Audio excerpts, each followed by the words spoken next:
Queridas, graça e paz, quero compartilhar com vocês nesta tarde um texto da Palavra de Deus que se encontra em Lucas, capítulo 18, versículos 9 a 14. Propôs também esta parábola a alguns que confiavam em si mesmos por se considerarem justos e desprezavam os outros. 2 homens subiram ao templo com o propósito de orar, um fariseu e o outro publicano. O fariseu, posto em pé, orava de si para si mesmo, desta forma: ó Deus, graças te dou, porque não sou como os demais homens, roubadores, injustos e adúlteros, nem ainda como este publicano. Jejuo 2 vezes por semana e dou o dízimo de tudo quanto ganho.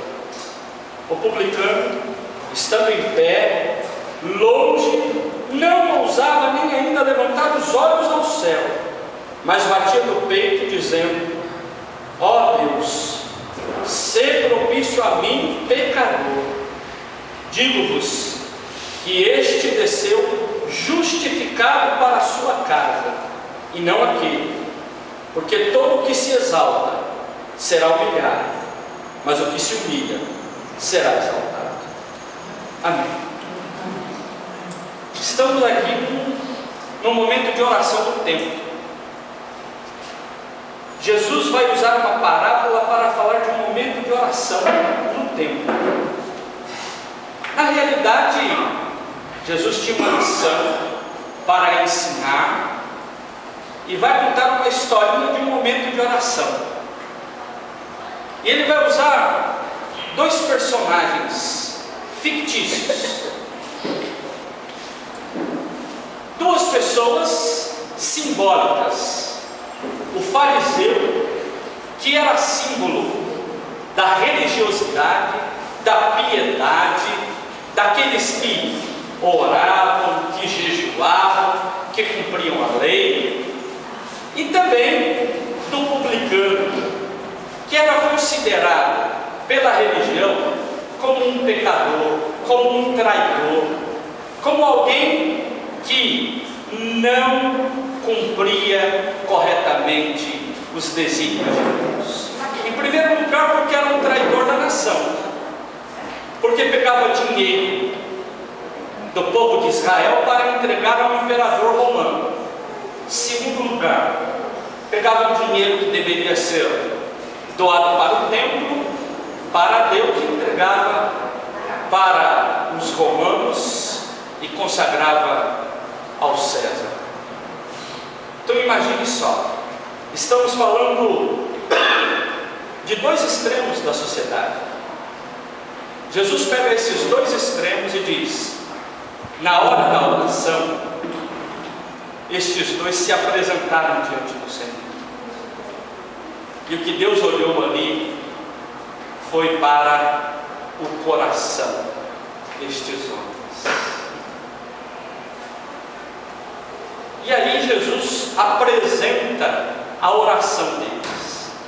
Primeiro, do fariseu. O fariseu que apresenta todo o seu currículo, não é isso mesmo? O seu portfólio. Senhor, obrigado porque eu não sou como os outros, e tão menos como aquele miserável do publicano, porque eu faço tanta coisa boa. Olha, eu sou tão orgulhoso de mim mesmo. Tinha um complexo de superioridade, de ser melhor que os outros. E ele apresenta isso para Deus.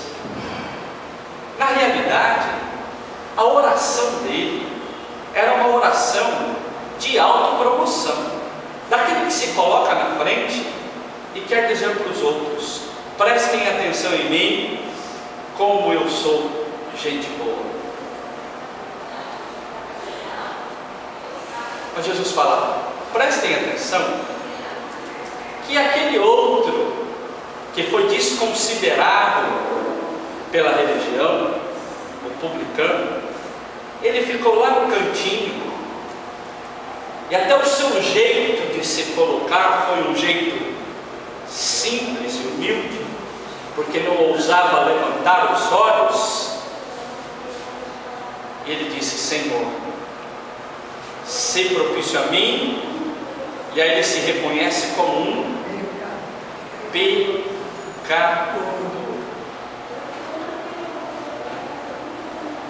Quando nos colocamos diante de Deus, nós temos que entender o nosso lugar. Quem somos nós diante de Deus? Diante do Todo-Poderoso, diante do Senhor de todas as coisas. Fico pensando que em tempos onde algumas teologias modernas apresentam uma possibilidade de oração onde você exige de Deus que Ele faça algumas coisas, e até algumas motivações como exija seus direitos. Exija seus direitos. Se você der o seu dízimo, se você fizer as coisas corretas, você pode exigir de Deus. Em tempos onde os crentes são motivados, incitados a exigir de Deus, parece que não há espaço para a oração do humilde, daquele que se reconhece como pecador, daquele que se reconhece como necessitado. Lembram-se da oração do salmista que diz: eu sou pobre e necessitado, porém o Senhor cuida de mim. Não é a oração daquele que diz: eu orei e Deus me deu muito, eu sou próspero, eu sou cheio. Se coloca em evidência. Olhando para a parábola do fariseu e do publicano, eu aprendo que nos nossos momentos de oração nós precisamos nos colocar diante de Deus de forma humilde e simples. Aquilo que nós fazemos na nossa oração pessoal, devemos fazer também na oração pública. A oração que reconhece a nossa pequenez, a nossa fragilidade. Somos dores, mas que este Deus pode realizar algo poderoso. E aquilo que for realizado é fruto da graça deste Deus, e não porque mereçamos. O último versículo da parábola, a conclusão deixa bem claro. Depois do momento de oração, quem saiu justificado? Quem se autopromoveu? Ou quem reconheceu que era pecador? Só pode ser tornado justo quem reconheceu que era injusto. Sabe aquela coisa que nós sempre falamos? Que o primeiro passo para buscar a cura é a pessoa reconhecer que está doente. O primeiro passo para a pessoa ser justificada é reconhecer que ela precisa receber a justificação de Deus. E é isso que o publicano fez. Falou assim: ó, os meus atos me condenam, a minha vida me condena, as minhas ações não me ajudam em nada. Por isso, sê propício a mim, pecador. A Igreja Metodista valoriza tanto este reconhecimento, que no seu culto ela sempre tem espaço para a confissão, para dizermos que o homem, em determinados momentos da vida, comete equívocos, erros, pecados, mazelas, e precisa se colocar diante deste Senhor, dizer: Senhor, eis aqui a minha vida. Eu posso me esconder das pessoas, mas não me escondo de Ti. Por isso, ajuda-me. A oração do publicano, a oração do fariseu, pode ser uma lição para todos nós. Uma lição que diz: deixe de se autopromover porque está na igreja há muitos anos, porque tem um cargo, ou porque conhece a Jesus, ou porque você é protestante e o resto da sua família é de outra religião, ou porque você participa de uma igreja histórica e as pessoas participam de outro tipo de igreja, ou porque a filosofia da sua igreja é uma filosofia mais adequada a alguns princípios que você julga ser melhor. Ao invés de pensarmos isso, nós todos devemos nos colocar na mão deste Deus e dizer: Senhor, se propício a nós. Nós temos algumas coisas para acertar na nossa própria vida. Então, se propício a nós, porque nós queremos ser bênção em tudo que nós fazemos, em todos os lugares por onde nós passarmos. Nós queremos ser bênção. E para você ser justificada, você precisa de reconhecer a necessidade da justificação de Deus na sua vida. Só Ele pode fazer isso.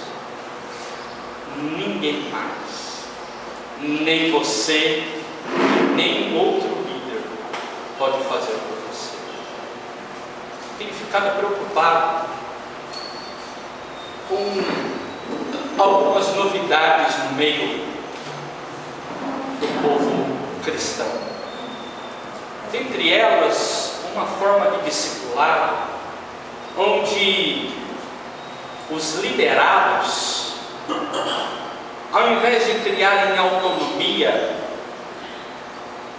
se tornam dependentes dos seus líderes. E se o líder disser: não faça isso, ele não faz. E se o líder disser faça isso, ele sacrifica muita coisa na vida dele e faz. É algo, eu diria assim, irracional. E eu diria que, infelizmente, estes movimentos vão ganhando corpo no meio de igrejas sérias,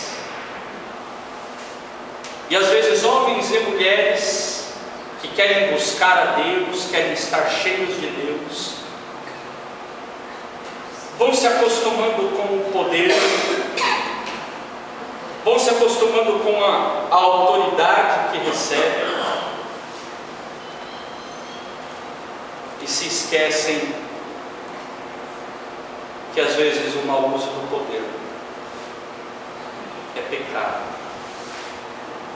E ao invés de dizer: miserável homem que sou, ou ser propício a mim pecador, diz: eu sou a autoridade, eu tenho poder e eu defino o que Deus vai fazer na tua vida. Meu irmão e minha irmã, hoje eu só tenho irmã e um irmão. Sabe quem define o que acontece com a tua vida? Não sou eu. Eu ajudo você como pastor na caminhada do rebanho, mas quem define o caminho onde todos nós vamos é o pastor mor, Deus. Eu posso errar se vou definir esse caminho. Por isso todos nós temos que orar e dizer: Senhor, se propício a nós, porque nós erramos, nós cometemos equívocos, precisamos da tua graça. Por isso ninguém está em ordem para fazer a oração do fariseu e dizer: eu já alcancei a plenitude e sou bom mesmo. Ninguém está em ordem para isso. Mas todos nós estamos em ordem para repetir a oração pública e dizer: Senhor, se propício a nós. Porque nas nossas limitações podemos cometer equívocos, mas nós queremos a tua graça sobre nós. Amém? Amém. Você deseja isso? Sim. Abra o seu coração diante de Deus. Feche os olhos e abra o coração em oração diante do Senhor.